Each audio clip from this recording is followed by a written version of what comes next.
Hello, everybody, and welcome to the recording of this wonderful interview with Here's Crow.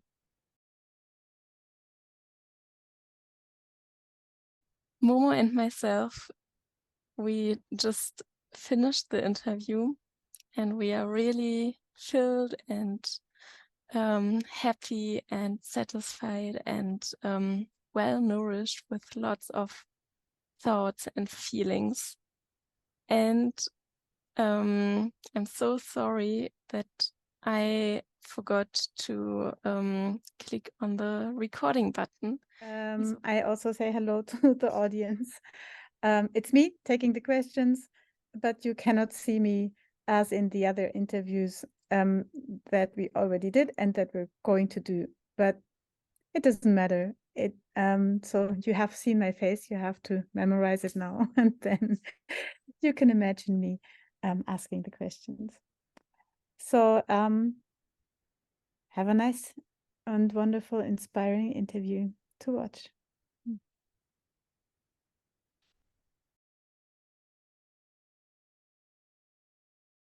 Thank you, Here's Crow, that you're here. I'm very, very happy to have you in the interview of the storybooks, the second one. And I want to introduce you. I'm Here's Crow. You're a woman of the Eastern Woodlands. You live your life in the tradition of the Narragansett. And for over 30 years, you have been a storyteller, primarily for Longhouse tales and other indigenous cultures.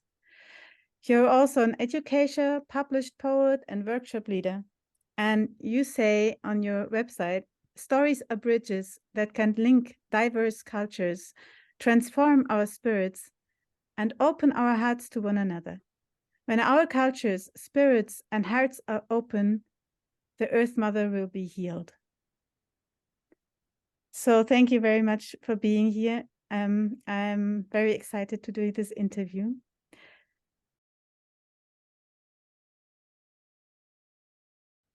And I will also introduce Victoria. She is doing a lot of stuff in the background, and we are working together with storytelling in nature work. And she is an advisor for culture of connection and connection enhancing social design. And she will have a look over the chat and give the live audience a tiny little glimpse of her beautiful work so we can connect to one another a little bit for the live audience. And I also welcome everybody in the live audience that you're here, that you came to the interview.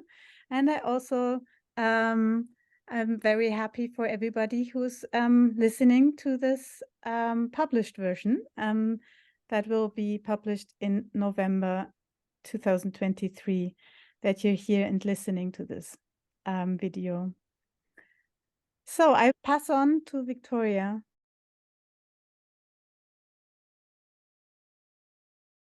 Yes, so I also want to warmly welcome you. I'm really happy that it is possible for us all to come together here, to see each other, to talk and to listen to each other. And yeah, I'm grateful that you could take some time in your days to be here and to participate in this exchange beyond cultures among storytellers and people who love stories. I will pass the word to Momo, and Here's Crow. I would just like to announce that in order for this project to live and to thrive and to grow, we still need money and or also support. Like different resources can help this project to flourish. So yeah, maybe you have any ideas for how you yourself or organizations or people you know would like to contribute and to support this project. And I guess all of you can imagine that it takes a lot of work in the background to make all this possible.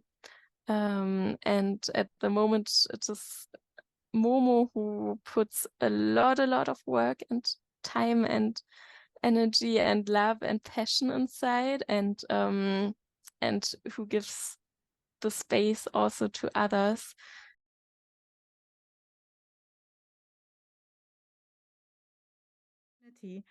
The project has two main things, or maybe three, and that's the interviews and the community calls.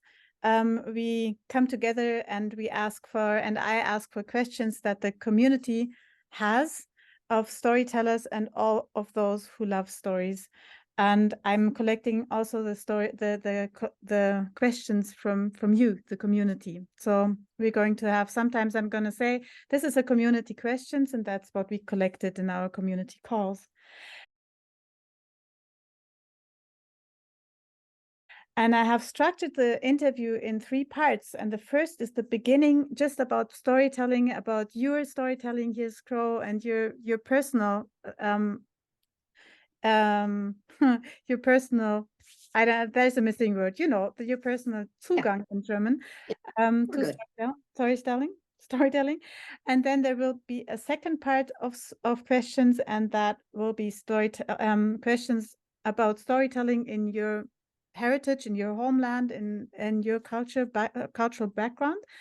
And then we have a third part of questions, and that is questions about if these stories travel around the world.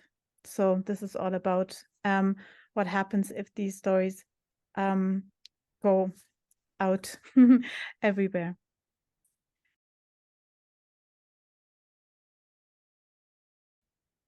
I just want to say that I am extremely grateful to be here.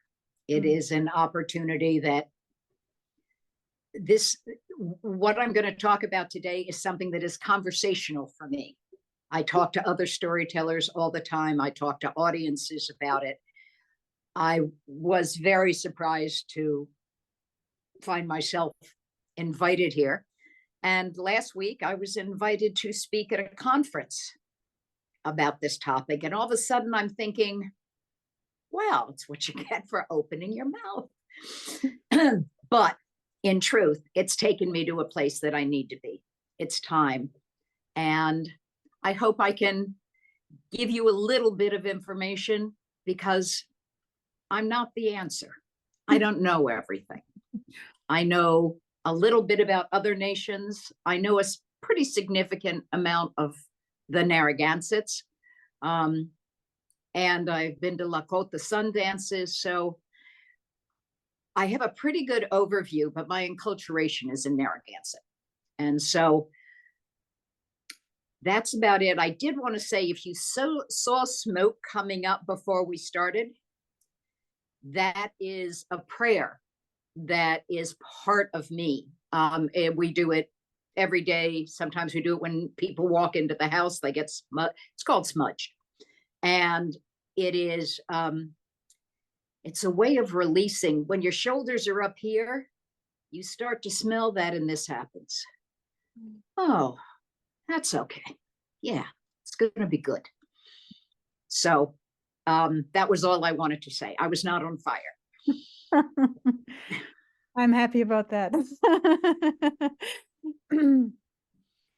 Thank you so much. Back to you.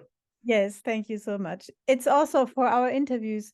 We have it in our descriptions. It's not about finding one answer to something. It's hearing a lot of voices. I think that's the thing we have. That's the project about, to hear a lot of voices and to interconnect. So thank you for saying that. And I'm going to begin with the first story. Here's Crow. Would you like to share where you are and feel at home, and how you came to be a storyteller? I'll start by telling you that I'm 72 years old. And when I was 64, I had been recently married, and it was determined, we had bought land quite a while ago, that we found this piece of land. And we made a commitment to Spirit that although it is normally the woman's job to make a covenant with the land, my husband said to me, "Can a man do this?" I said, "Yes, he can." And he and I each put our hands on the stake that we put into the ground here. That is, I live in 10 acres of thick woods in the Champlain Valley, which is in between the Green Mountains and the Adirondack Mountains.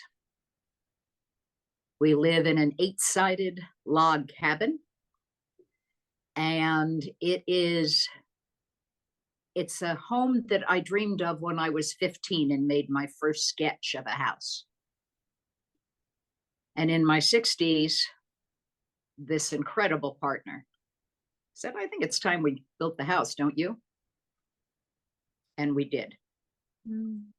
Where am I at home? Right here. At this moment, I am exactly where Spirit intends for me to be, doing what I'm intended to do. And the fact that all of you are here, have chosen to come and be part of this circle, convinces me that I have made a good call. Mm. So I thank you for that. My storytelling was part of my nature, apparently, because I apparently told the most outrageous tales when I was small. If my mother let me go to a movie, I came home and repeated the entire story until the closing credits. And I had the good fortune to have some women asked to be taken through rites of passage years ago. And I had learned from an elder that everything, and I can say this to every one of you, everything you need, you already have inside you. You just need to tap into it. You need to find it. We can go to teachers, we can go to circles, other places. For goodness sake, don't stop listening to the storytellers, because you will gain more information. But that will only help you unlock what you've already got. So that's pretty much how I got to be a storyteller. It just kind of spilled out. And I tell stories in women's circles. We get together, not regularly, but when somebody feels the need, they call for a circle, and there we are. So have I answered your question? Yeah. Did I miss it? No, Okay. I thank you. So thank you very much. We have a lot of questions to go. So Yeah. yeah. So I'm just gonna go on. This is a community question. Yeah. What is storytelling to you? Is that something holy? Is it a foundation of your identity, culture? Or is storytelling fun, healing? What is your individual point of view? That's a good question.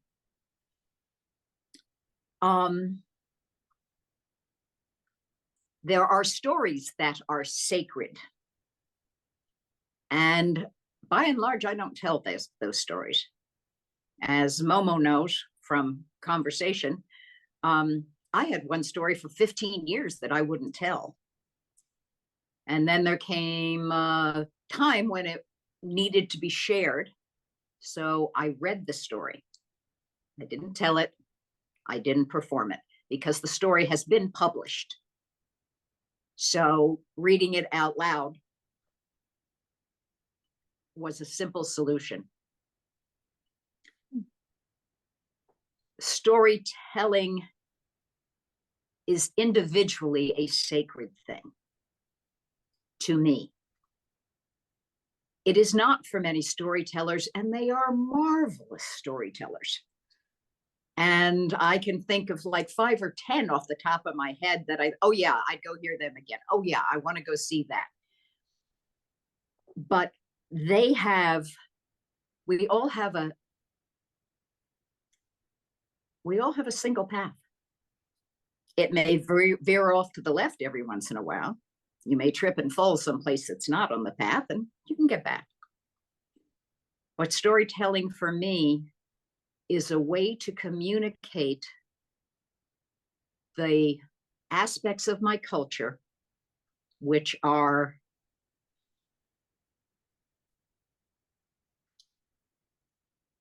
foundation of the culture. It is the way men and women interacted with one another. It is about the way we taught our children. And I say taught because there is some still existing today, but it's very different. Colonization has done its damage.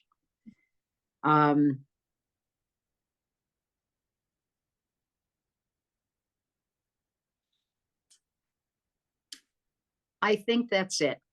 Storytelling to me is a privilege and a responsibility more than it is a sacred thing or spiritual. I was raised to believe on this path that everything is spiritual. Everything is a ceremony. Drinking a glass of water ought to be a ceremony because so many people don't have clean water. We should always be in a place of gratitude. It's not always easy, but it can be done. And I honor those people who were traditional and sacred storytellers, for the majority are gone. I've lost so many elders in the last few years that it's hard to fathom. And next. Next question. Okay. Yeah, I'm gonna give us a little bit time to put the words down. Thank you very much. And then I'm going to go to the next questions. Another community call question is, how do you choose the stories you tell? Do they come to you? Do you change your idea while telling? I love that question because I've changed the story while I was telling, and not on purpose because I changed it to another story. It's my favorite mistake of my life. Live audience. The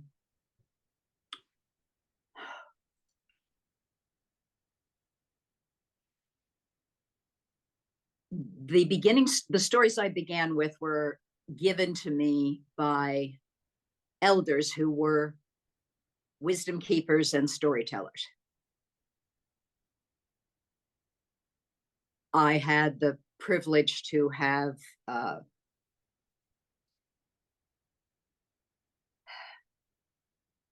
grandmother of the Tsalagi people, which means Cherokee.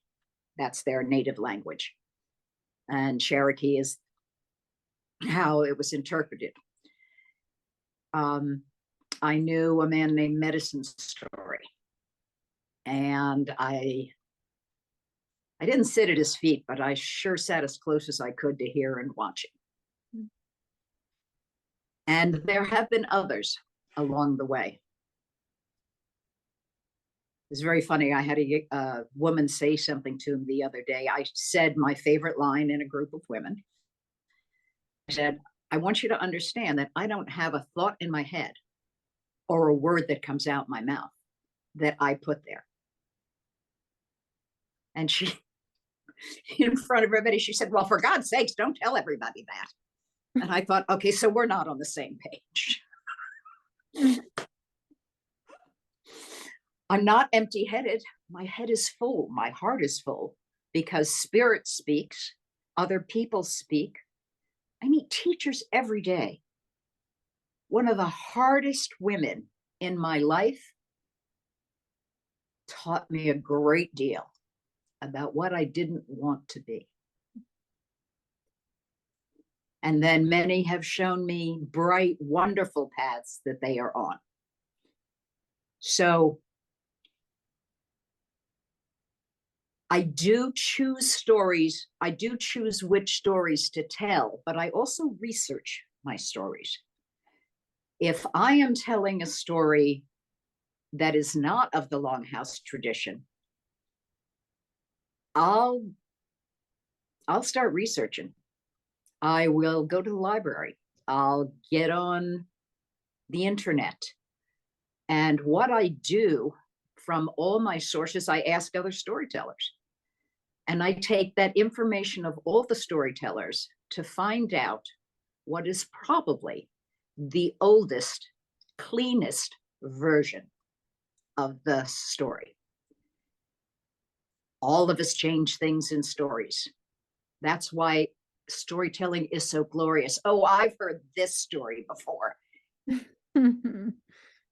No, because it didn't go like that. It was different. It was a prince. It wasn't a princess.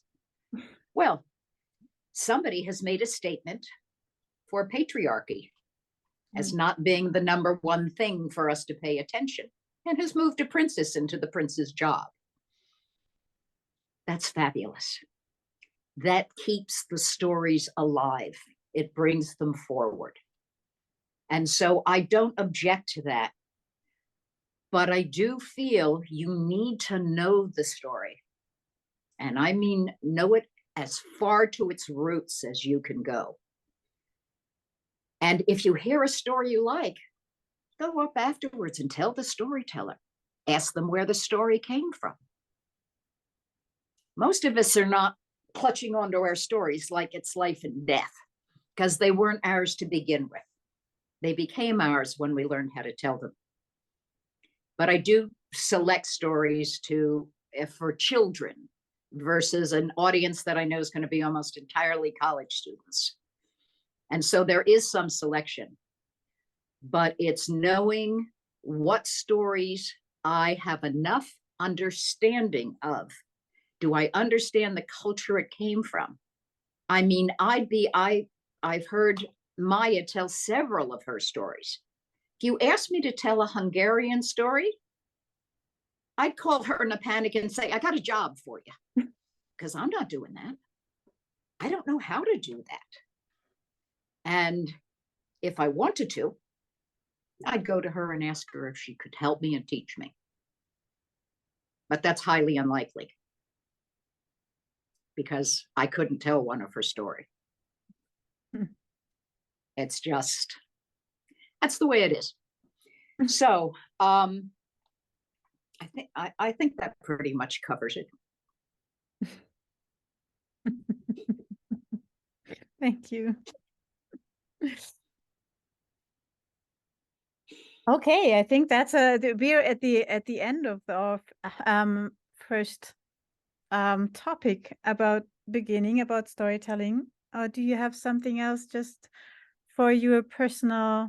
Do you have something that you want to say for this, for your own storytelling as an individual? There's something. I'm very clear, and you will notice in the introduction that I say I am of the Narragansett tradition. I do not have a government card that says you are an official Indian. Doesn't even say you're indigenous. Native American's not on it, because I don't have it. I've never applied for one. My bloodline would go very far back. I wouldn't be eligible, but I have lived the life. I have been given the opportunity to learn a great deal, to give back to those who held on to just enough truth to keep the 7 generations that followed it whole and with a goal. And my goal is to keep alive enough for the next 7. So I want to say that up front, because I do not call myself Native, although other natives do. But I know that many of us are still really angry. And They can be intrusive. They can be harmful, hurtful, and I'm not going to do that dance. I know what I am, and I know why I'm here, and I've got a lot more to learn.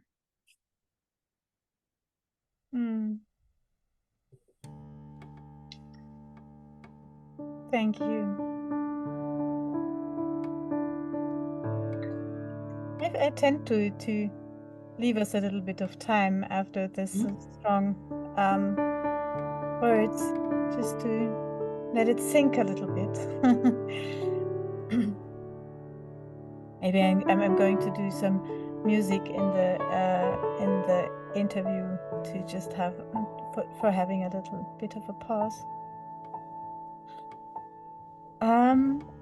So we are going to the next questions about storytelling in your homeland, and we are staying with community call questions, first two ones. So I'm going to start. I don't know if we already covered this. I'm just going to read it out because whatever. Is storytelling still alive in your culture? Is it being lived? If so, how? How do you keep it alive? Oh, that's a lot. And what are the ways in which it is done?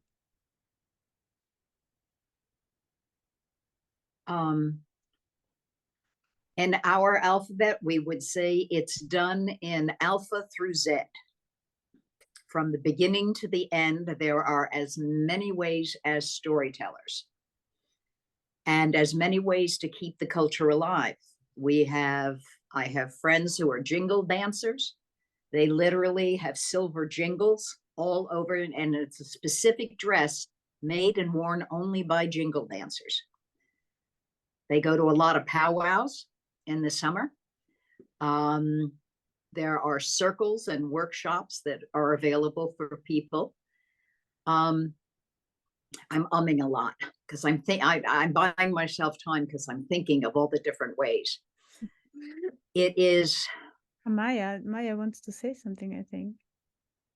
While you are thinking, I would like to bombard you with more questions, but maybe because it's connected to her question. Because in our culture, immediately I thought of Hungarian oral tradition, and I was just thinking about concrete examples. Like a typical example is that people are sharing stories when doing common work, whatever, sitting together. And there were occasions where, and also it was different from village to village. In certain villages, it was a requirement not to change the story. In other villages, it was a requirement to be creative and change more. But at certain places, only men could sit together at certain, and magic tales were only told by men, typically. So is there something like that? Like I'm asking about the events where stories were told, because certainly for you there are ceremonial events, but it would be nice to know what kind of occasions are there where people share stories, and maybe everywhere. So I don't know. That's powwows, which is a social gathering, is very common. As I mean, there's a standard, it's not a joke, but a standard line, which is, I hate going to a powwow where there isn't any storyteller. It's like the powwow's naked, because that's one thing that everybody will at some point walk away from the circle and go take their kids or sit themselves. In my case, it happened. I usually got off the powwow ground so that I was sitting in the woods. It's much more of it's a conducive venue, environment to tell stories in. So that was that's the first thing that came to my mind. But we also tell them in women's circles. We tell stories I tell stories all the time. If the occasion rises, I got a story for that. And the children, I go to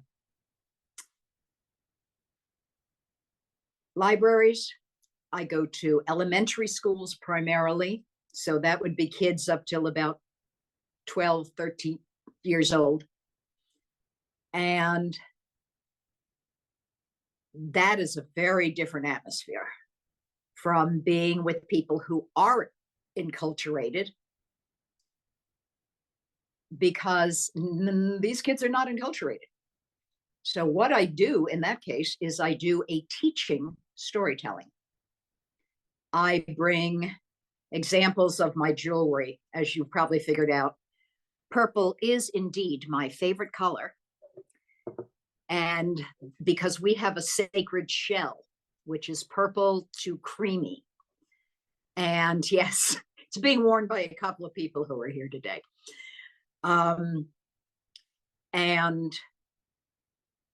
that shell is, I really don't have a good one down here. I should have. This is similar to the shell, but thank you, Jim. Very good. It has, see that spot of purple on the shell? If you shave that with a sandpaper and start from the other side, which is just plain white. Thank you, Jim. And you start to go down. Oh, yes. And there's her ring. So, another one. See, you can spread the word by telling stories. So, and thanks for the close-up. I appreciate that, Martin. I have a feeling about certain stories, and they are the ones that I work the most with how I'm going to handle the teaching. Everybody wants to touch the shell. And then I have a very large necklace of dark purple with bits of white in it. And every kid's like, I'm like, no. Excuse me for the loud voice, but boy, they're fast little kids. And so we've solved the problem, which is that I talk, and my husband now goes with me if we go to a school and do 2 or 3 classes in a row. And he walks around and holds onto them so they can touch it, but they can't take it. And what it does to their engagement level in the story to hold this thing, to touch this thing in their hand, has given me a great deal of, I've learned a great deal about children and why we were able to raise them so differently than they are raised now. Nobody shouted, "Don't go near the fire." And this may be very upsetting to some of you, but don't go near the fire. You know the stones are hot. And then at 2 years, walking well, stable, he starts for the fire. And he gets closer and closer. And now he can feel the heat. So he takes one step closer and he puts out his hand on a rock, not in the fire, and goes, ah! First and last time, the topic usually comes up. It only took once to feel the heat to understand what it is hot really means, not in words, but in real life. So it is, it's a lot of different cultural pieces that make that up. And I know that is true in every culture that I'll go into. And I've talked a lot about the Native because that's what I'm most familiar with. But the theories that I use, I believe, are quite universal, which is engage the children, empower the children, limit the children. And all of those things can be done compassionately. So That's the use of storytellers. Now, I will tell you that a lot of us still, and I say us because of my enculturation, I was married to an elder. We were together over 20 years. And it has been,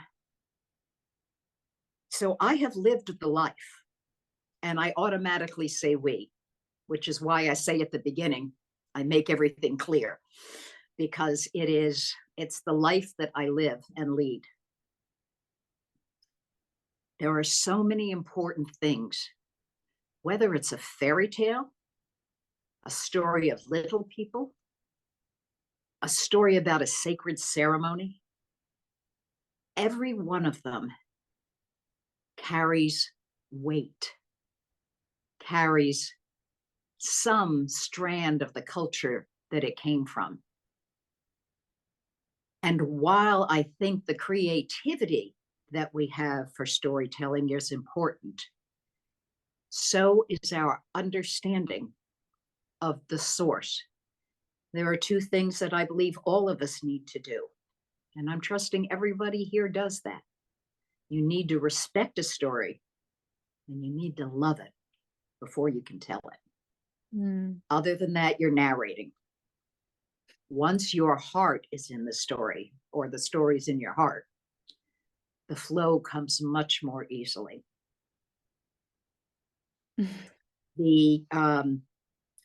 Some natives are very protective of stories and language in particular, because so much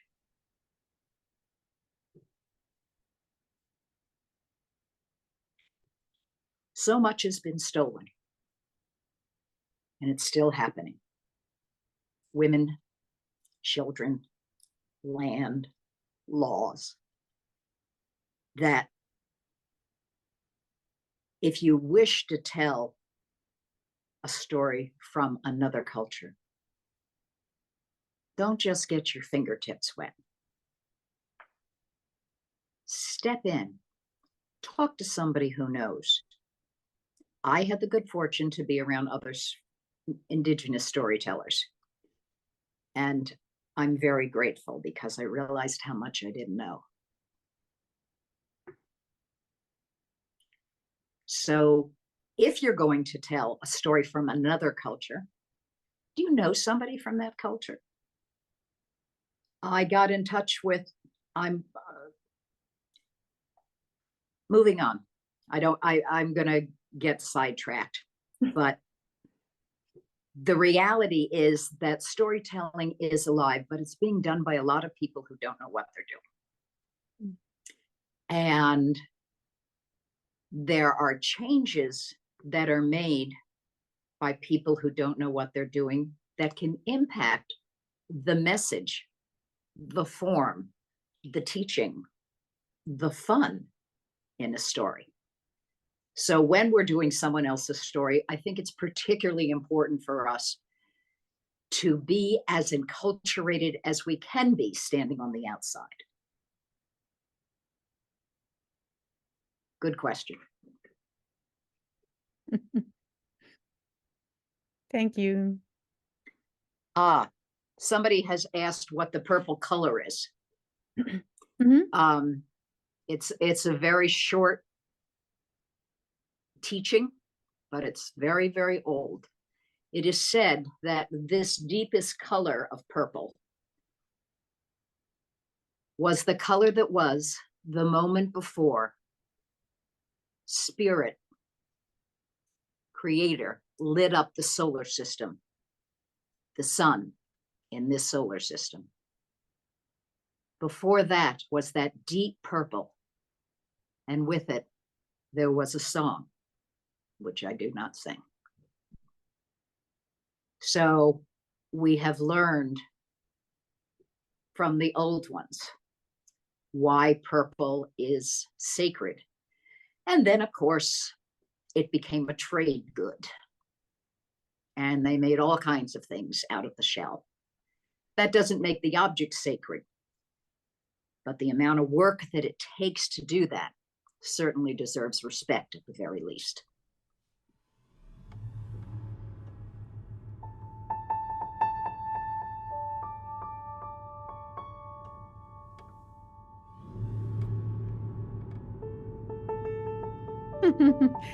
It's hard to get back to the questions after the talk.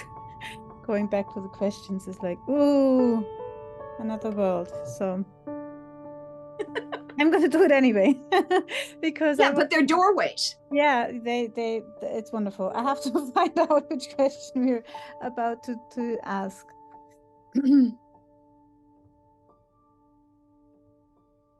Okay, there's another one from the community calls, and that is, how do you engage your audience? How do you engage your audience in your cultural heritage? Is there something you want to say to that?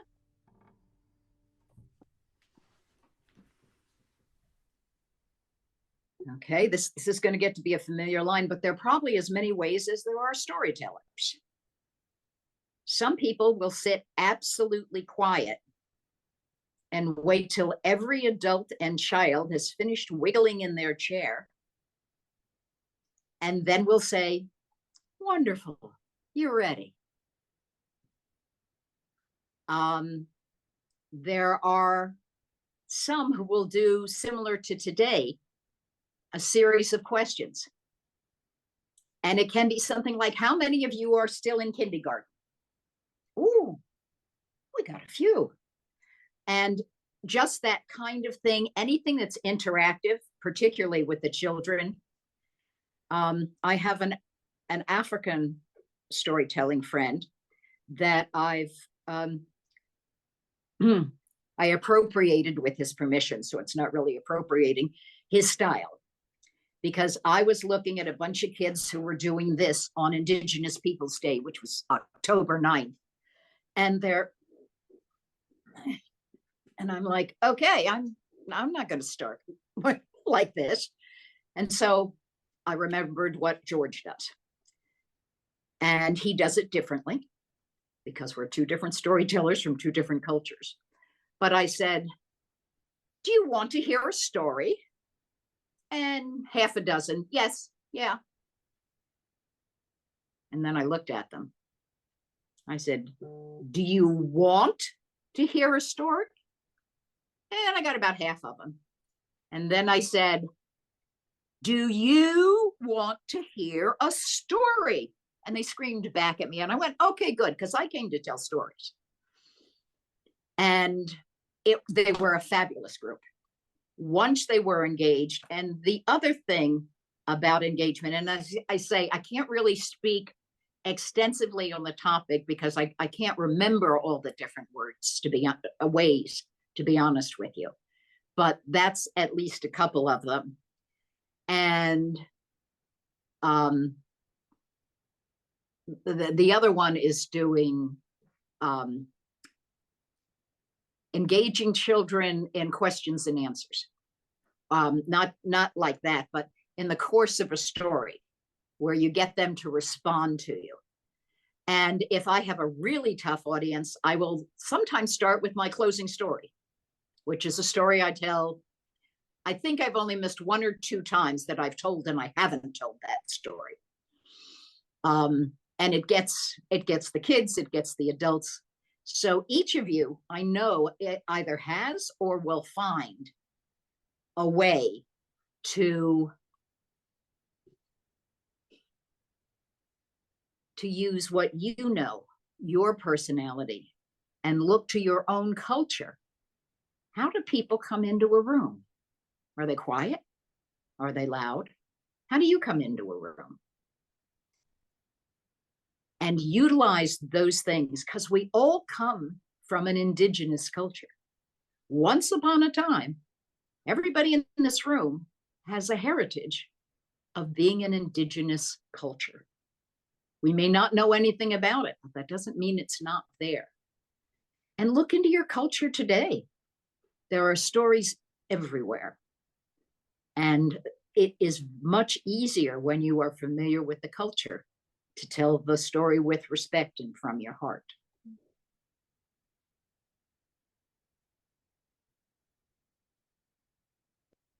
So yeah, thank you. I'm just gonna jump on the next question, and that is about research. We have some questions about research. And this one is, have you done research on, and would you like to share your, no, that's not English. That's wrong in my script. It's like, what am I reading? Okay, have you done the research, and would you like to share your thoughts, studies, and conclusions? Is the question. And it like kind of shows to, do you know about research sites, books, or other ways in which storytellers can understand stories more deeply? Or do you know valuable hints or links or websites and talks and more? So it's getting into researching questions. I do have some. However, and thank you, Jim. I am using specific sources for the types of stories that I tell. So I don't know of how much benefit they would be to this particular party. There is, and one of you may know it, there are large volumes, and Martin, maybe you know this, of motifs where you can go to a library, because this thing costs like, I don't know, maybe $1,000 for the set, maybe more. But you can go to libraries, particularly at universities, and find books of motifs. So if you're looking for a tale about, I was going to say, no, that's, if it's a tale about a spouse trying to get back together, and there's all this that happens in between they're trying to come together. This book, this research book, is literally, may have a page, and all the old stories, news stories, told stories, unheard of stories by us can be found in that book. So if you've been asked to do a show with people about snakes, they've got a couple pages on snakes, I do believe. So there are books like that that are available without having to purchase them. And again, listening to older storytellers, listening to elders is just the most amazing gift.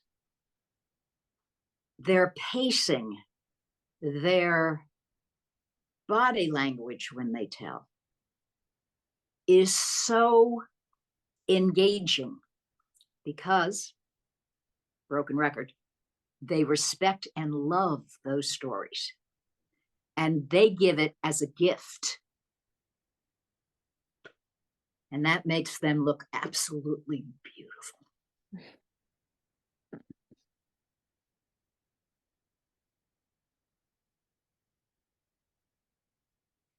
And I'll just say that I actually avoid those books. I find them Yeah. very confusing. I was going to say, Martin also was not mentioning that he has the opportunity to be with, occasionally to travel to places where many storytellers are gathered. So he's right. At his, as the delightful years of winter are a guide, he does his research by listening, remembering, and sometimes asking. And I will tell you one of my favorite of his lines, which is when he comes across, and I won't tell the story 100% accurately, but he comes across a teller he hasn't seen in 10 years. And he says, I'm still telling that story I got from you. And her answer was, would I recognize it? We change. We change our own stories as we grow older, as we learn more. And it was said lovingly, by the way, by the woman, because she knows him well. So there are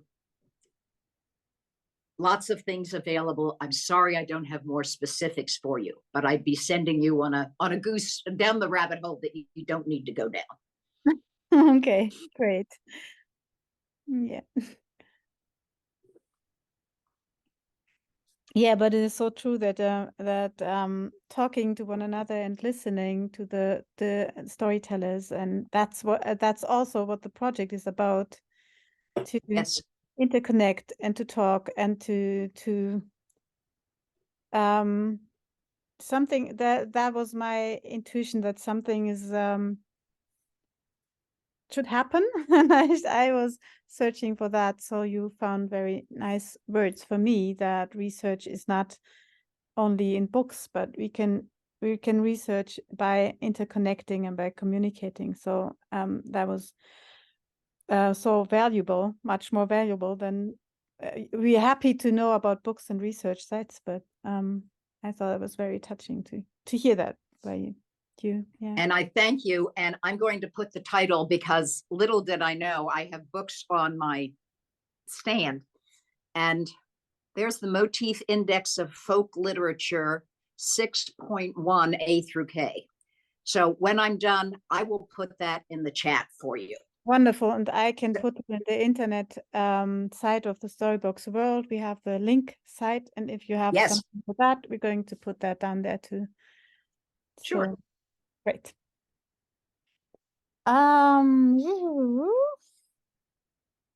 So we're getting to the end of the middle part of storytelling in your homeland.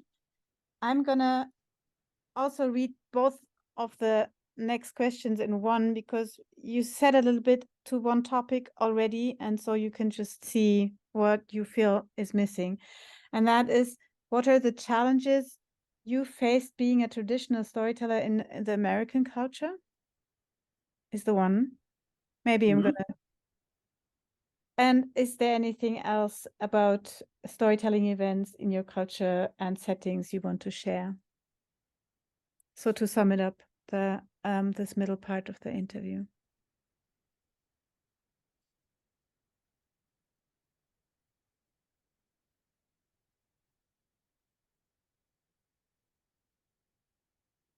I'd like to talk about venue for a moment. Mm-hmm. Different kinds of stories. If I'm going to tell a Gothic legend, I'd love to be in an old stone house and have slatted windows and have candlelight, or maybe just the fire from the hearth. We can't go to those extremes, but think about that when you're telling. I shouldn't have made that a sentence. If it appeals to you, you can think about the venue and what should be there. What can you bring if it's a bare room that has folding chairs? What can you bring that manifests your stories? Was it about, is the first one about a woman who has a multicolored shawl? Well, if you can borrow one from somebody, you could put it on the back of your chair. There are lots of small things. I've been gifted with a cloth that I may choose to use for that. I am not so much of a sitter. When I tell stories, I move. I use native sign language for some of them. I am usually moving in a circle. I move in one direction.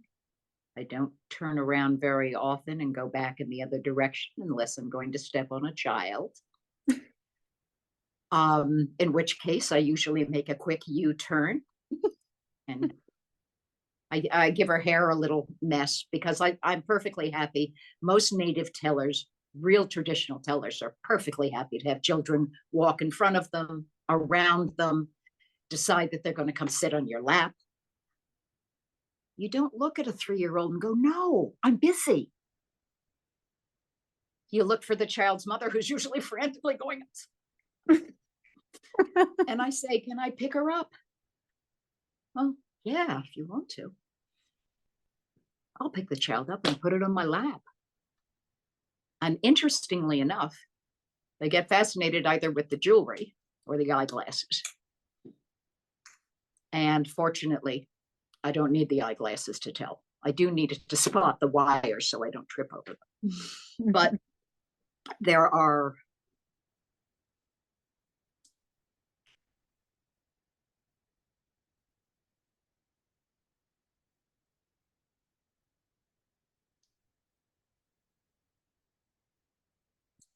that's it. Okay. Anybody has any more questions on the topic? I'd be happy to answer them. Yeah, we're going to have the Q&A at the end anyway. Yeah. So if you want to, if our audience wants to collect, so we will also have the opportunity to have a small break also for you, just to have some break in between, because we're going to do the next one. If stories travel around the world, we have a bunch of questions about that. And I'm just going to start with that questionnaire that I'm really fascinated, because I had the same questionnaire with Wangari Grace from Kenya. And it's very, very fascinating what the different interviews that flourish with the same question. So I'm very happy to have these questions, because if I would go with my own, we would go somewhere, and there we really come back to the community questions. So it's very interesting. I'm going to start with the first one. So the topic is, if stories travel around the world, and the question is there anything that is important to you if stories of your heritage travel to international storytellers? Are there stories that you think should only be told in a setting that is appropriate for them?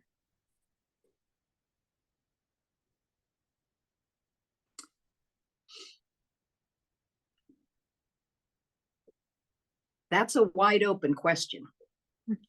The stories have traveled, and they do. All stories do. Those of you who have ever met or heard of Simon Brooks, he has a phrase he used to use quite frequently, which was, stories are like boots. They're made for traveling. And the people who are holding on to their stories, who are holding on to their languages, are doing so because of the people who do not understand. The people who understand are not the ones they're complaining about. There are natives who take these stories and it's like, so you didn't think the story was good enough to tell. You just had to take it apart and put it all back together again. I don't like that. I don't care who's doing it, and I don't care what culture it's from. Again, we're back to respect and love. That's all I ask. Know what you're talking about and respect it and love it. There is a man named Oren Lyons, who's now in his 90s, who was a storyteller, a painter, a statesman among Native nations. He's been the chairman of the United Nations Indigenous Committee. And his phrase is, and I'm paraphrasing it because I don't have the quote written down,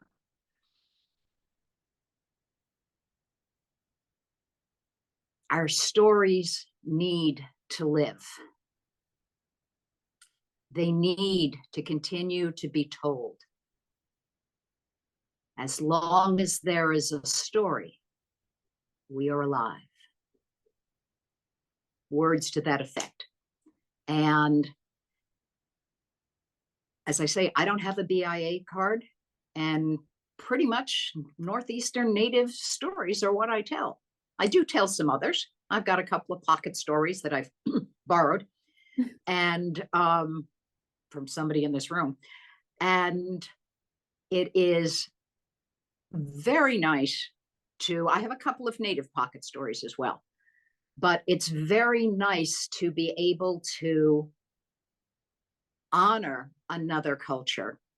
And by the way, I did tell them that that wasn't my idea at the beginning of the Indigenous Day telling. I give credit where credit's due.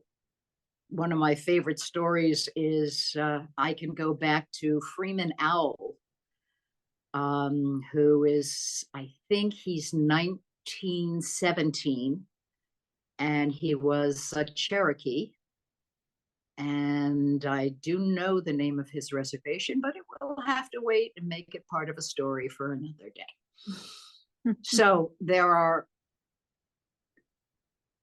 I don't want the languages to die. And the Narragansett language, by the way, is considered a dead language. We have no speakers. We have one woman who is in her 80s or 90s, and she knows some words and some prayers, but she's not a speaker. To be a speaker is to think in the language. And stories and language are like the last two people feel connected to as foundation among the Native population that has shared with me. And so it's what I give and it's what I ask in return.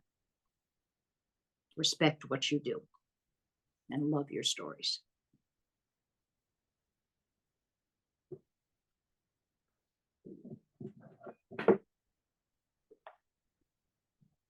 So I will go on with a community question. How do I, as a storyteller from Europe, promote awareness and mindfulness in a way that is connecting through compassion? Where's the path? And what are the words for this? To do this. And what are the words to do this? Would you repeat the question, please? Yes. How can I, as a European storyteller, promote awareness and mindfulness in a way that is connecting through compassion? Where is the path? And what are the words to do this?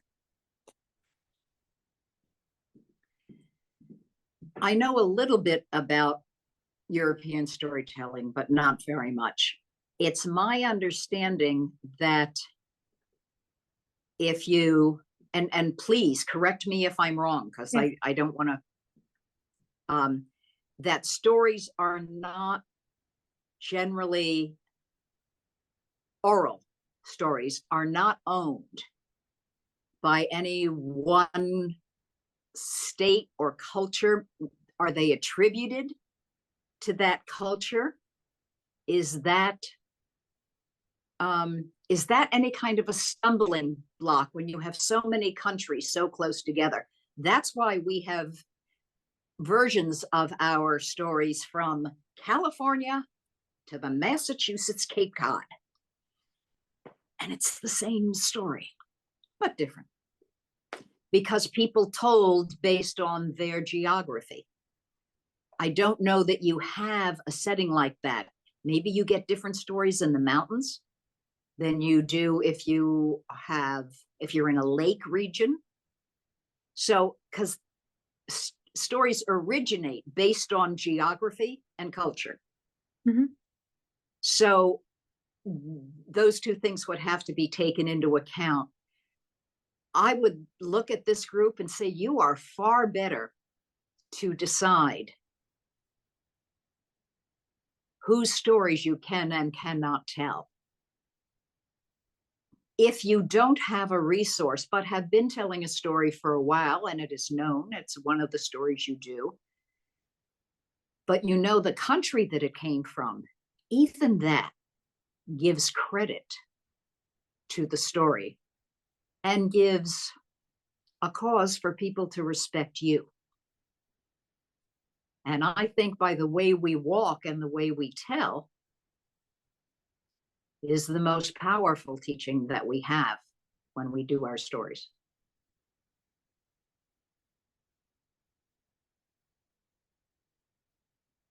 Thank you. So, are there motives or characters you want to share your knowledge about so that these stories can travel with a deeper understanding? That's the question.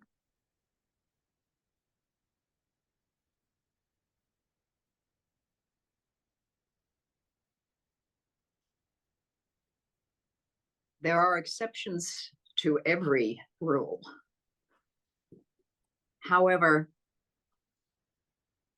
one of the things that at this point that I do in my research, I didn't do it all along because I didn't know. I'm interested in looking at a story because I know the culture, when I know the culture, and figuring out what has been added or what has been left out. When stories are written down by the colonials, they almost inevitably drop out the woman. And they are predominantly male stories. So that's one thing I keep an eye on.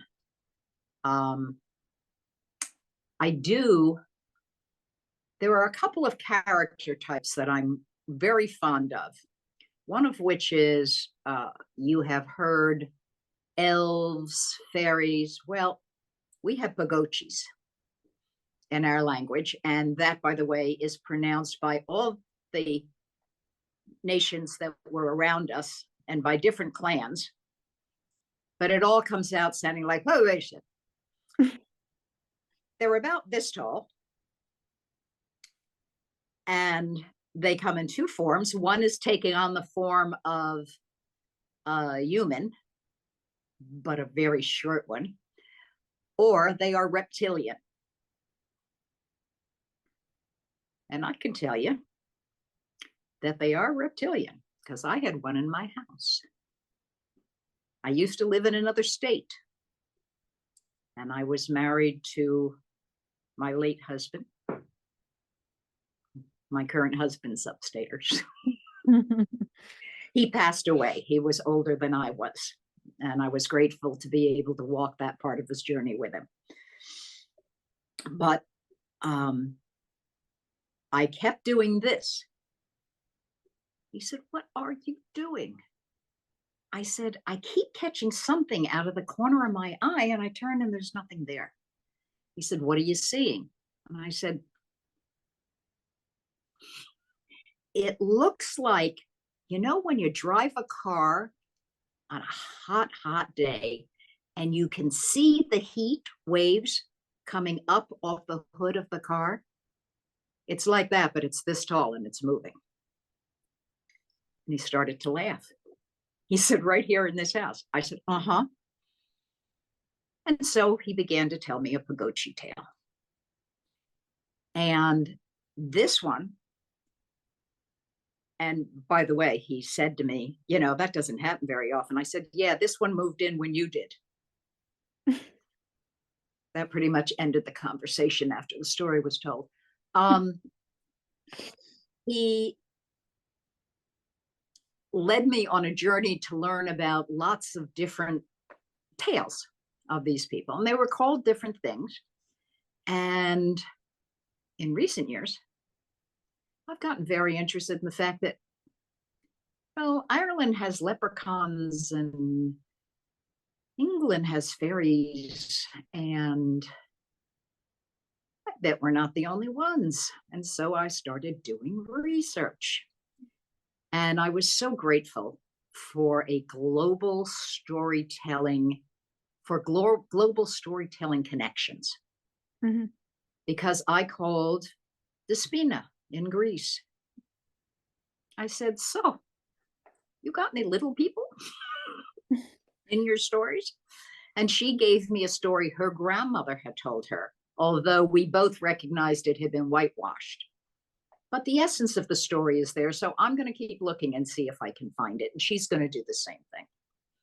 I talked to George Kenyon, and he talked about a lake and the little people live down below. And so I have been having a marvelous journey of stepping out on a branch from years ago. So I'm still interested in characters, and there are nasty little ones. There are elves are a good example of helpful little ones. Unless, of course, you annoy them. If you don't have gratitude for their work, instead of stitching all the shoemaker's boots together, you'll come in and find there's no laces left in the workshop. They're all gone. So another message that it never hurts to be kind. So anyway, yes. And hunting is a major theme in many, but it's not about the hunt. It was a primary activity for the male population and some of the females as well. So stories start with, well, they got up, they took their bow, and they went hunting. And then the story happens, which has very little to do with the hunting in most cases, but it's used as a vehicle to begin the stories. So that's a little bit of familiarity with the ones that I know. Thank you. Well, so I will go on with the next one. How have stories of your How have stories of your home origin been dealt with in the past? And is there anything you would like to address?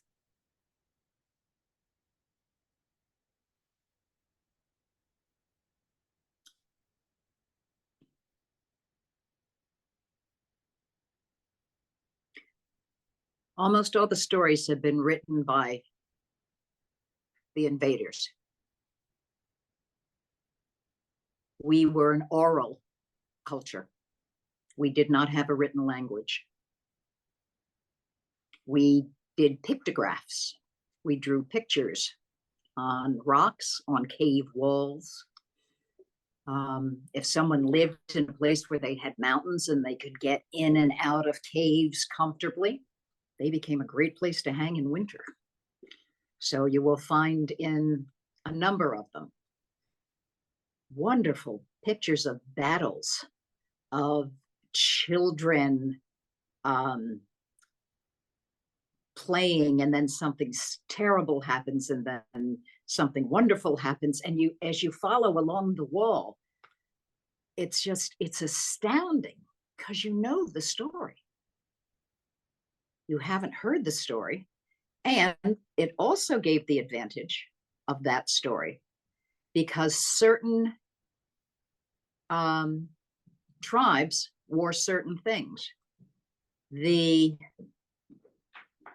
I'm going to get this wrong, Navajo and Cherokee, Navajo and Hopi. Navajo and Hopi, one of them wore a red bandana and the other tribe wore a white bandana. And you can see on these pictures where a stripe has been painted on top of someone's headband to tell you who they were with and who started the battle and who won the battle. So there are small things like that not having, again, at least a flavor of enculturation around something, because they were used to describe history. Many of those stories are of famous battles. And it's a wonderful gift, a gift of history to be treasured. Thank you. Thank you.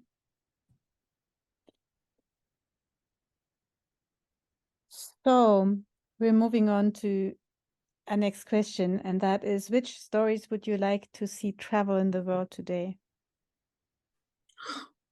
All of them. I'd like it if everybody here decided that starting this Sunday, they were going to tell one story to somebody every day. Personal story, historic, fable, fairy tale, doesn't matter. The best advice I ever got when I came out of the Native community and started telling stories more specifically of the culture, I asked a guy named Papa Joe Gaudette, who is kind of a folk hero. He lives in Navardo. He travels everywhere. If you want to write to him at his brother's address, and he'll get it when he comes back east. He does have a cell phone, but he lives in the Vardo. He travels in the Vardo. He storytells from the back end of the Vardo. He tells in the woods. He plays a flute. He also he'll go busking on a street corner with the flute when times get rough. And he is as close to the old bards as I believe exists today. There may be others, but he's the only one I've met that is an authentic, uninterrupted storyteller. So, yeah, I'd like it if we could find a way to put aside our fear and our anger. Even if we all came in with a brown paper bag or a very nice embroidered cloth bag and took all of our stuff and just shoved it in the bag and left it behind us so that I could hear your stories without thinking. I could hear your stories without thinking, accepting, being grateful, and being comfortable. The spirit knows how to heal itself. The trouble is shutting up your brain.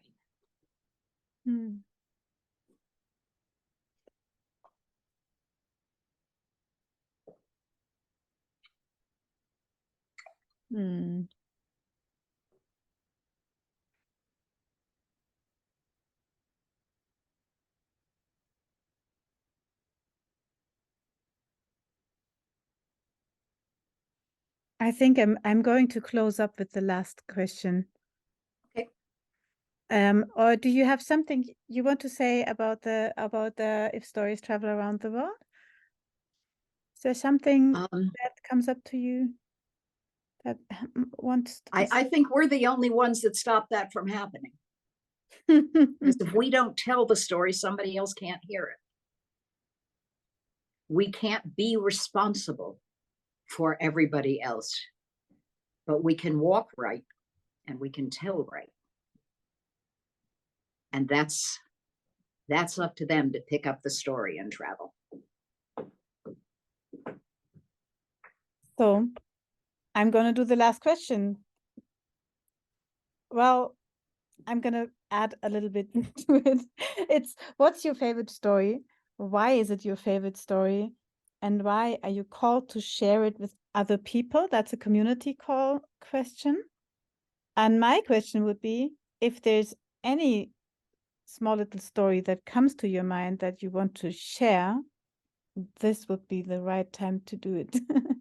If you have a story, if you just put it, the question on what is my favorite story now. I have a couple of, I have one, as I say, that I have performed repeatedly because it is a call and response story. And it is the story itself is funny. I am occasionally a funny teller. And it's called The Rabbit and the Willow, but it's quite a long story, can be quite a long story. And it is, did it again. That is going to be the death of me, I swear. It is a children's story and one of the few stories I've ever seen attributed to the Narragansetts. So that's one.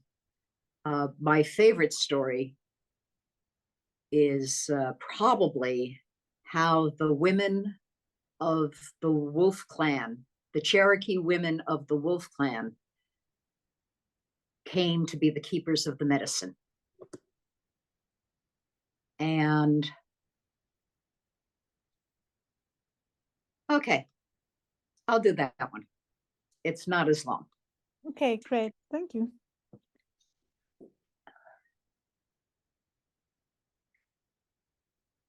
Long, long ago, when the people on Turtle Island were still young, they were new to this place, but they had learned some things.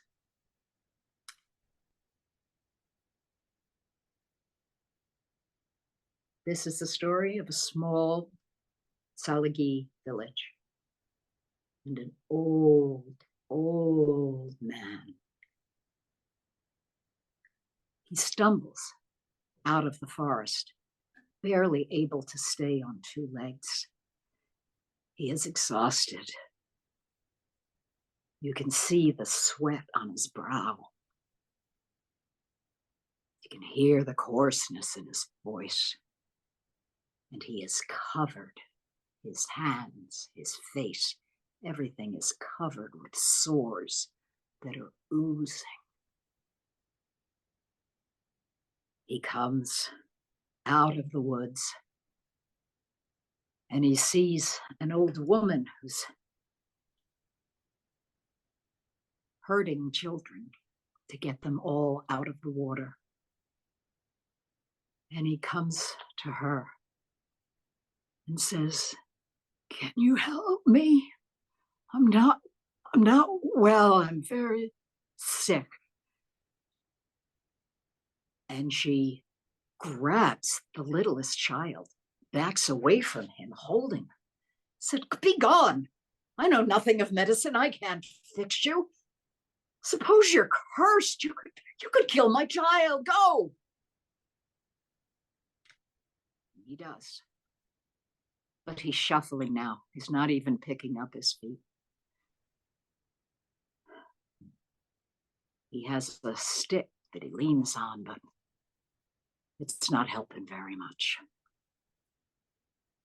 And he comes along to a young girl and says, "Where are your people?" And she doesn't say anything. She screams and runs like the Dickens back into the woods.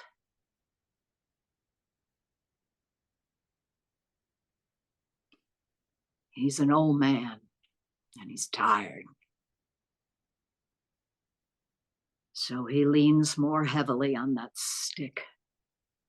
It's a good, sturdy oak stick. And he shuffles his way to the next village. And there are men protecting the village. They're standing picket. And he knows that he will not be allowed. So he goes a little farther. And he comes to another clan village. And there, something has happened, and all the men standing picket are clustered in a corner talking about it. He goes around the outside of the other lodges and he finds one that he saw in the distance. And he knocks on the saplings of the wickiup.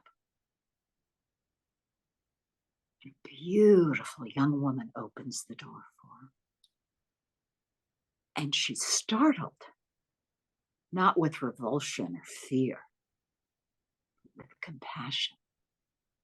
She says, "Oh, poor man, what has happened?" "I am sick. I need help to heal.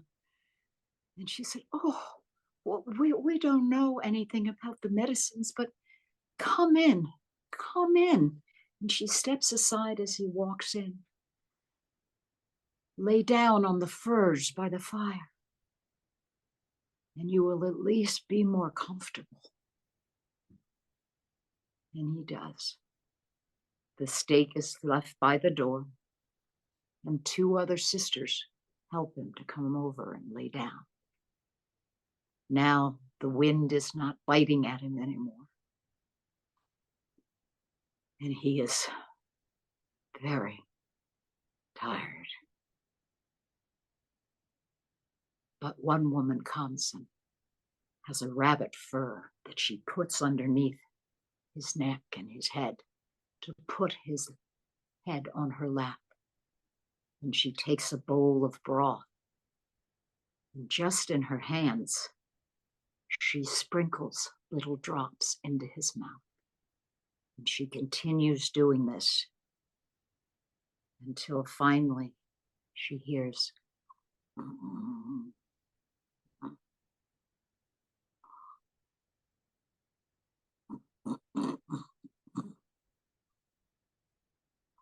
and he sleeps.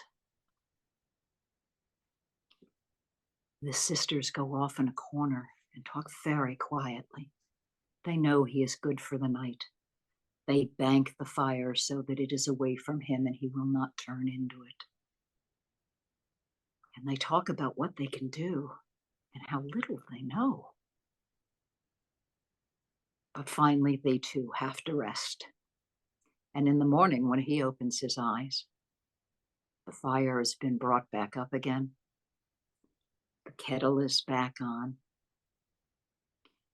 And this time, they have taken a bit of dried meat and let it boil slowly in the pot. So now he can have a heartier broth. And they put it in a cup, and he takes the 2 hands and sips the cup. He sits back and goes, that's very good. And he drinks it all down. Grandfather, is there something we can do for you, something more? How can we help you? We don't know how to heal. And the other 2 sisters are nodding their head. He says, well, do you know the white willow? She says, oh yes, we have beautiful willow down by the stream. Go to the white willow, make an offering, and ask if you might have some bark, some inner bark. She said, yes, grandfather, I will do that. He said, bring that back here, and I will tell you what to do. And she does. And as soon as he begins to get comfortable, she's back. She has wasted no time because she wants to genuinely help him. We respect our elders, and she knows that, and she lives it. So he says, can you put the rest of the broth someplace and let us heat something on the fire? So she moves the cauldron, and she takes the bark and says, what do you want me to do? He said, take my cup. And she does. Now strip it very gently into small strips and put it in the cup. And do you have any more of that fresh water from the stream? Yes, grandfather. Put that on top, and then take this shell and cover it.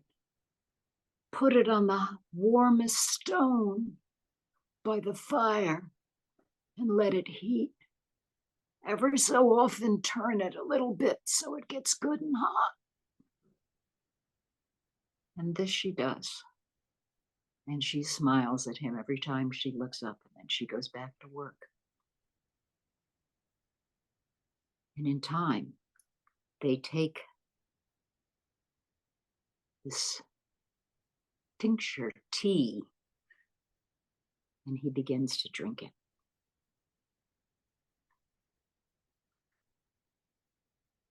And he drinks the entire bowl full of this liquid gold. And he puts it down and says, I am tired now and I will rest. Well, they were very pleased that he went back to sleep, because that meant that he was feeling better, not quite so exhausted. And they woke him in time for dinner. And this time they had added some roots to the soup and let them simmer all day so they were nice and soft. A little bit of corn, a little bit of root, a bit of wild onion. And they gave him the broth and he drank it for supper.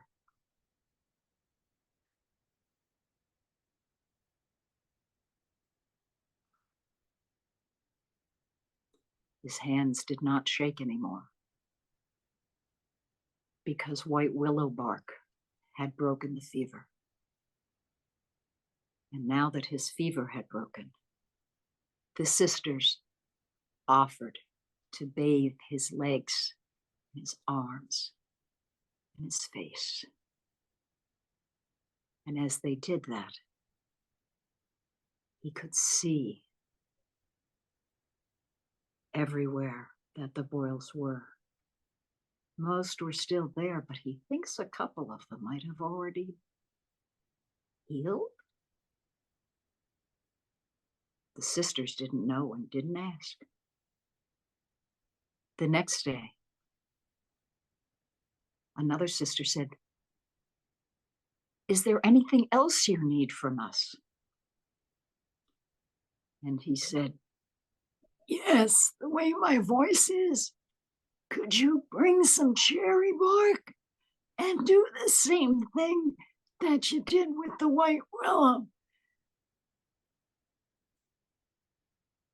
And one of the sisters ran off and came back in, because they had both watched their third sister and they knew what to do. And they even had a little bit of sweetness in a liquid that they put into that to soothe his throat. And as he drank it, you could instantly feel how much better his voice was getting. And he thanked them, and they were grateful. Everyone slept well that night.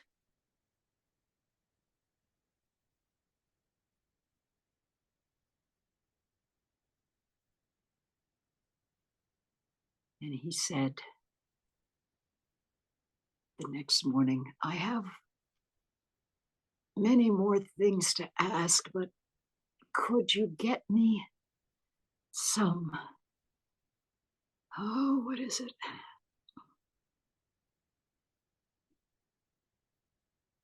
Could you get me the velvet leaves from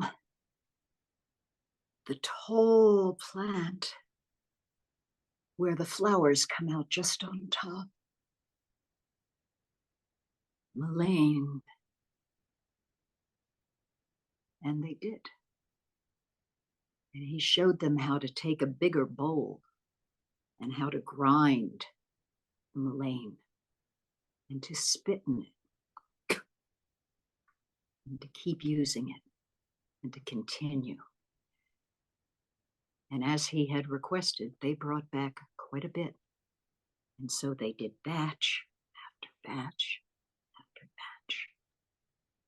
And then, with his breech clout on and the rest gone, he asked them to put the poultice on his sores.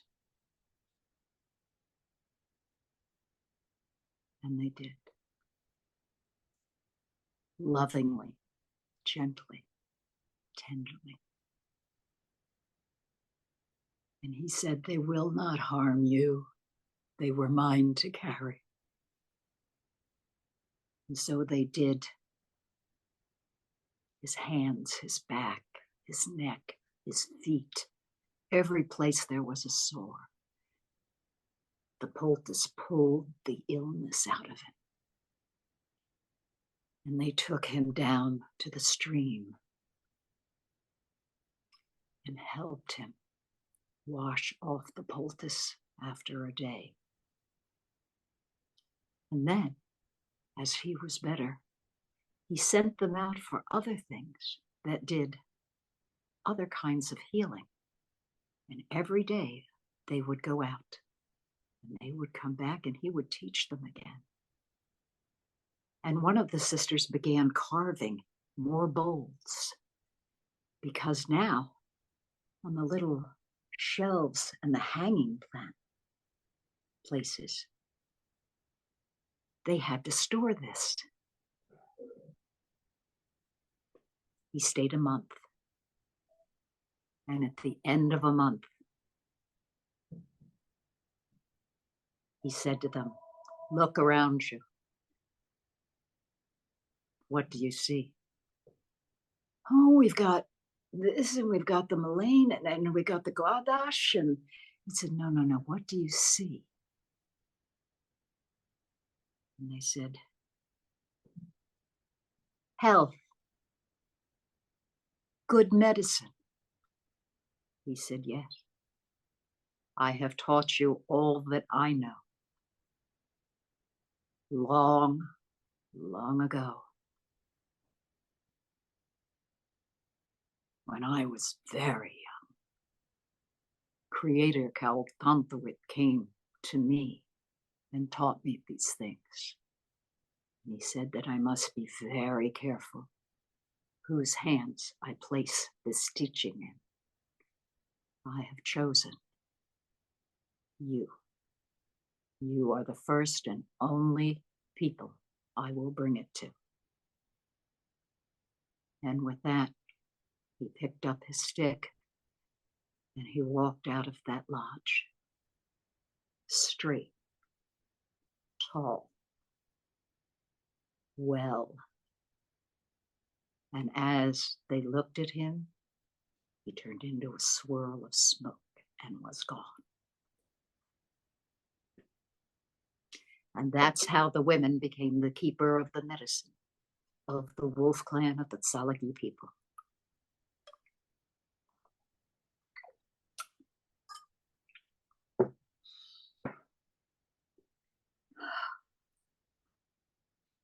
Thank you for letting me share. Thank you for sharing.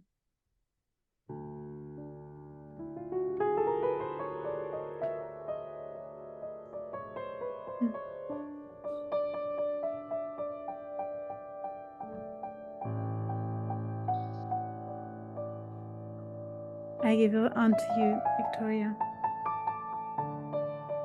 I think for the recorded video moment, it would be nice to have some music in between. Yes, To just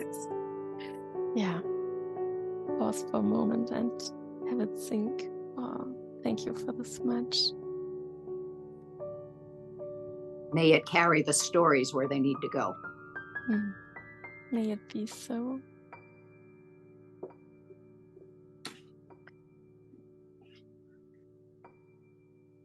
Ihr seid alle so bescheiden. I think everybody is very, like after a big meal, you know, your stomach is very, very full. And I think for me, for myself, I also need a lot of time to digest and process. So I think I myself, I'm like, okay, I'm processing. There's no question coming into my mind because everything is just sinking down. So don't feel pushed to ask. It's just the opportunity to talk and to ask or say something. Maybe you just want to say something and we just have a conversation. But I see Ursula. Yeah, I was just wondering about the book you were talking with the different motives and themes, like for example, snakes. Do you feel that all cultures were represented in that book? Or is it European based or?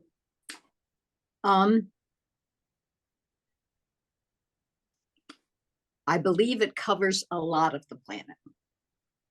That is my, but I don't know how anyone can directly say that. I mean, last time they counted, there was 600 Cinderella stories. Okay. So whose story is that? It's not Disney. You know, it's old. And the motif is old. Nasty sisters, good sisters. That's not new. Just wondering, because I think a lot of those scientific research books centered around European themes, and then other things come in, but they're still, I think, very Eurocentric, maybe.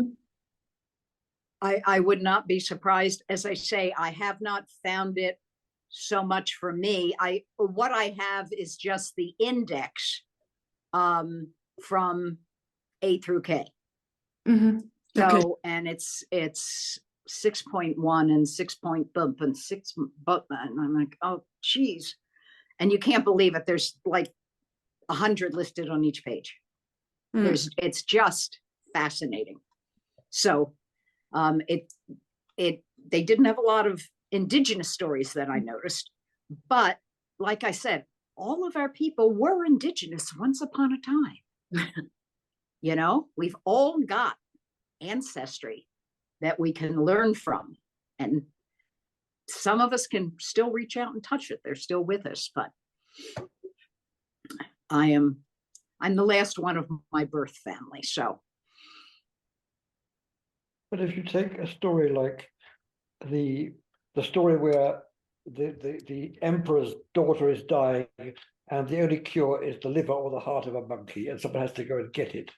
And that story, I have seen that story. I've heard it from Ghana, I've heard it from Japan, I've heard it from Russia. That story is absolutely everywhere. And sometimes it's the liver, sometimes it's the heart, but the basic story has traveled and traveled and traveled because, of course, the storytellers traveled.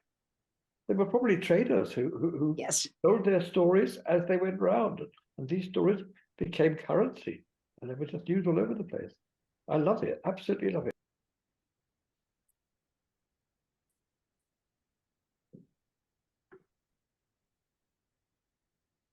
I have a small question. I wondered about your name, where it comes from and what it means to you. Because I know no one else who is called Here's Crow. Here's Crow is my last name. It's my legal name. I no longer use my childhood name. And when I knew, there's a backstory to this that's going to take way too much time. So I discussed it with the sachem, who was a leader of a band, the Sonnet Band of the Wampanoag in Massachusetts, to do my naming. And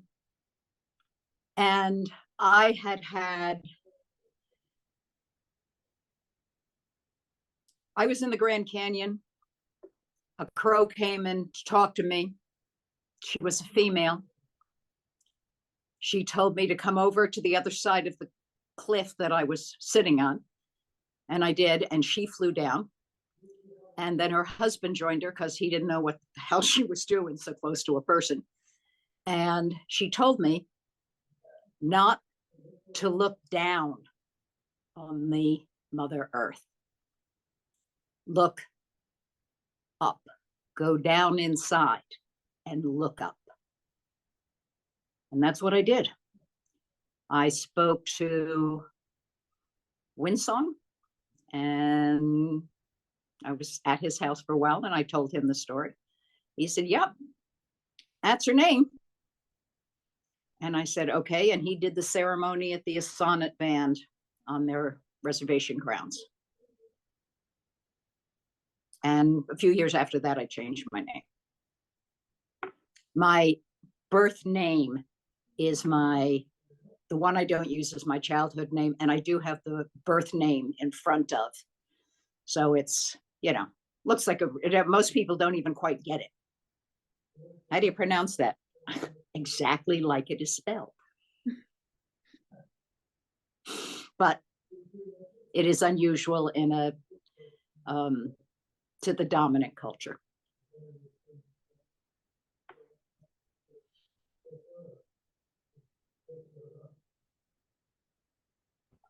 Thank you.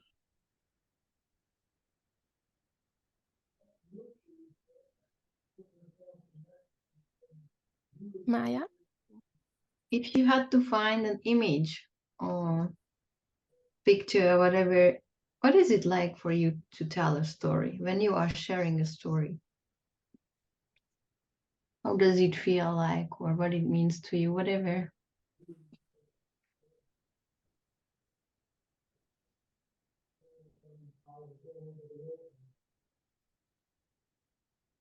I have no idea. If I'm going to give you an honest answer, it changes because I am invested in the characters and what they need to do. So I don't have any sense of being any other place.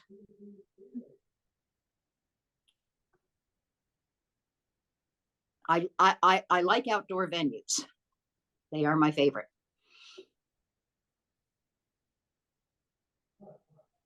But living in a place that has snow potentially 8 to 9 months out of the year, I don't do a lot of storytelling outside.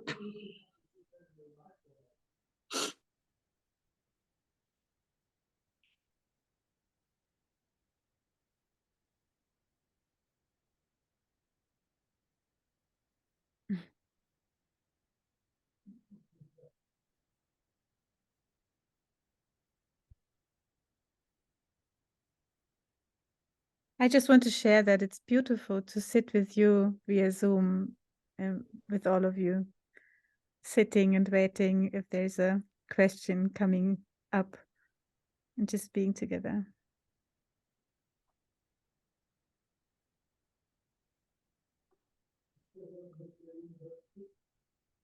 I think Yeskro has woven a magic circle around us and drawn us all inside it. And so we sit here feeling very comfortable and having enjoyed so much wisdom and a beautiful story as well.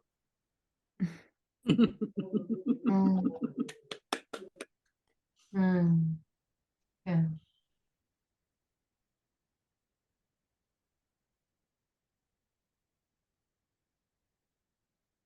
Anya just wrote in the chat, it's only a fire that is missing. That was my applause.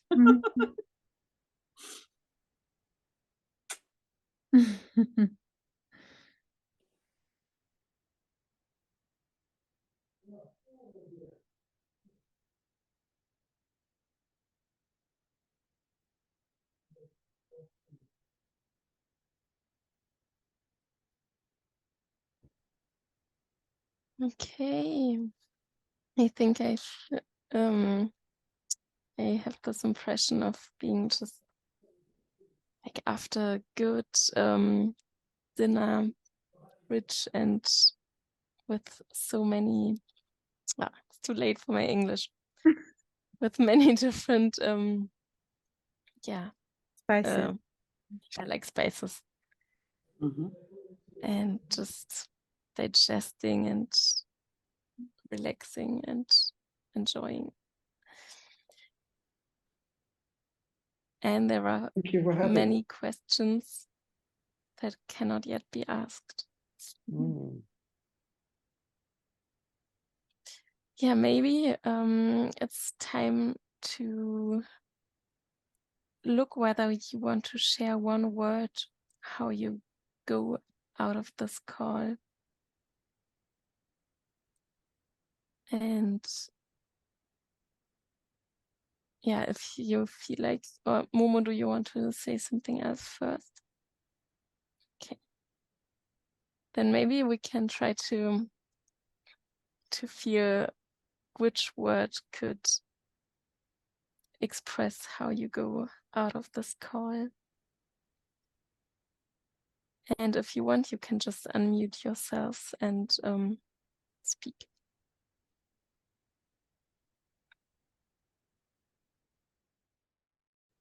Grateful. Rich and connected. Enchanted.